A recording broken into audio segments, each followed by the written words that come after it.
किसी गांव में एक ब्राह्मण रहता था। वह और उसकी पत्नी गांव में एक छोटे से घर में रहते थे। वह ब्राह्मण गांव में कथा, शादी विवाह आदि मंगल कार्य करता था, जिससे उनकी गुजर बसर हो जाती थी। ब्राह्मण की कृष्ण जी में बहुत आस्था थी। वह जहाँ भी कथा सुनाने जाता, कथा के बीच में कृष्ण जी के एक दो भजन भी गाया करता था, जिसे गांव के लोग बहुत श्रद्धा से सुनते थे। गांव से कुछ दूर एकांत में एक पीपल के पेड़ के नीचे बने चबूतरे पर बैठकर वह कृष्ण जी के भजन गाता और कृष्ण जी की भक्ति में डूब जाता। घंटों इसी प्रकार वह भजन गाता रहता। यही उसका भक्ति करने का साधन था। घर में उसकी पत्नी उसका इंतजार करती रहती, पर वह ब्राह्मण इन सब से बेखबर कृष्ण भक्ति में लीन रहता था। जब उसे ध्यान आता तो वह घर की ओर चल पड़ता। इसी कारण कई बार उसकी पत्नी गुस्सा हो जाती। एक दिन वह उसी पीपल के पेड़ के नीचे भजन गा रहा था। वह आंखें बंद किए अपने कान्हा की भक्ति में लीन था। उसी समय वहाँ के राजा का धन चुराकर एक चोर उसी पेड़ के पास पहुँचा। उसके पीछे राजा के सैनिक आ रहे थे। चोर ने घबराकर वह धन की पोटली वहीं ब्राह्मण के पास रख दी और वहां से भाग गया। राजा के सैनिकों ने आकर ब्राह्मण को पकड़ लिया। ब्राह्मण ने कहा, यह पोटली मेरी नहीं है, पर वे नहीं माने और उसे चोर समझकर राजा के दरबार में ले गए। रास्ते में ब्राह्मण ने भगवान को याद करके कहा, हे बनवारी, मैं तो आपकी भक्ति कर रहा था, अब आप ही मेरी रक्षा करो। राजा के सामने पहुंचकर ब्राह्मण ने राजा से कहा, महाराज, मैं तो आंखें बंद किए भजन गा रहा था। यह पोटली मेरे पास कौन रख गया मुझे नहीं पता। राजा ने उसकी एक नहीं सुनी और उसे कारावास में डाल दिया। इधर ब्राह्मण की पत्नी उसे ढूंढती हुई कारावास में पहुंची। तब उसने ब्राह्मण से कहा, अब अपने गिरधारी से कहो कि वे तुम्हें यहाँ से बाहर निकालें।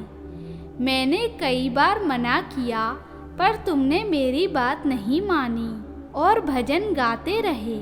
अब बुलाओ अपने कृष्ण जी को, वे ही तुम्हारा कल्याण करेंगे।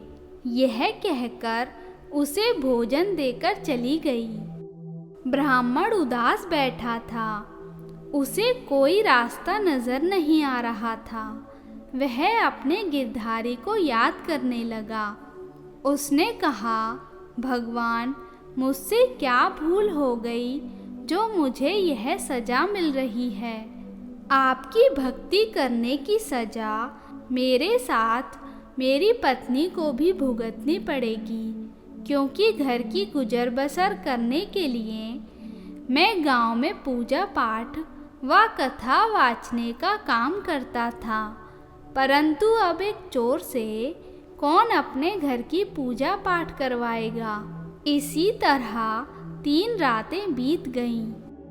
ब्राह्मण का सब्र अब टूटता जा रहा था। चौथी रात को उसने कहा, हे कृष्ण जी, आपको मेरा दुख दिखाई नहीं देता। यहाँ मैं इस कारावास में बंद हूँ और वहाँ मेरी पत्नी भूखी मर रही होगी और आप चैन की नींद सो रहे हैं। यदि मैं परेशान हूँ तो मैं आपको भी सोने नहीं दूंगा। यह कहकर उसने तेज आवाज में भजन गाने शुरू कर दिए। उसके भजन सुनकर राजा के सैनिक जो पहरा दे रहे थे उन्होंने उसे बहुत मना किया, पर वह नहीं माना और कृष्ण जी के भजन गाता रहा। मध्य रात्रि में उसकी आवाज़ राजा के कानों में पड़ी। उसने अपने सैनिकों को बुलाकर उस ब्राह्मण को उसके सामने पेश करने का आदेश दिया। राजा ने कहा, तुम रात में शोर क्यों मचा रहे हो? ब्राह्मण ने कहा, मैं तो जिनकी चाकरी करता हूँ उन्हें जगा रहा था। आप सो जाइए, पर मैं अपने मालिक को सोने नहीं दूंगा। जिनकी चाकरी में मैंने अपना जीवन लगा दिया, वे मुझे भूल गए हैं। राजा ने पूछा, कौन है तुम्हारा मालिक? हमें बताओ, हम उसे अभी बुलाते हैं। तब ब्राह्मण ने कहा, वह मेरा ही नहीं, आपका भी मालिक है। आपके कहने से नहीं, वह तो मेरे भजन सुनकर ही मुझे बचाने आएगा। यह कहकर उसने जोर से भजन गाने शुरू कर दिए। उसके भजन सुनकर राजा भी अपनी सुध-बुध भूल गए। वह आंखें बंद किए ब्राह्मण के भजन सुन रहे थे। इसी तरह बैठे बैठे राजा को बंद आँखों में भगवान कृष्ण के दर्शन हुए। वे मुस्कुरा रहे थे। राजा ने आँख खोलकर देखा, वहाँ कोई नहीं था। राजा ब्राह्मण के पैरों में गिर पड़ा और बोला, हे ब्राह्मण देवता, मुझसे बहुत बड़ी भूल हो गई। भगवान कृष्ण के भक्त को मैंने कठोर कारावास दिया। आपकी वजह से मुझे भगवान कृष्ण के दर्शन हुए। मेरा जीवन सफल हो गया। तब ब्राह्मण ने कहा, मैं तो उनकी भक्ति में लीन होकर रोज उनके दर्शन करता हूँ, पर आज वे मुझे बचाने के लिए आपके सामने आए। यही है मेरे प्रभु की लीला। राजा ने ब्राह्मण को बहुत सा धन देकर राज सम्मान से विदा किया। वह ब्राह्मण जब अपने घर पहुँचे तो उनकी पत्नी ने बताया कि जिस दिन मैं आपसे मिलकर आई थी, उसी दिन एक ग्वाला एक गाय दे गया और कहा, यह हमने ब्राह्मण को दान करनी थी। वे नहीं हैं तो आप ही रख लें। यह गाय इतना दूध देती है कि उस दूध को सुबह शाम बेचकर काफ़ी धन मिल जाता है। ब्राह्मण ने कहा, वे कोई और नहीं, मेरे गिरधर गोपाल ही थे जो गाय दे गए। यह कहकर वह ब्राह्मण उसी पेड़ की ओर चल दिया जहाँ बैठकर वह भजन गाता था।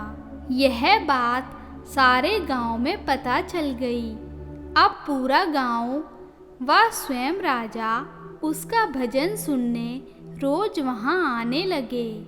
बोलिए गिरधर गोपाल की जय।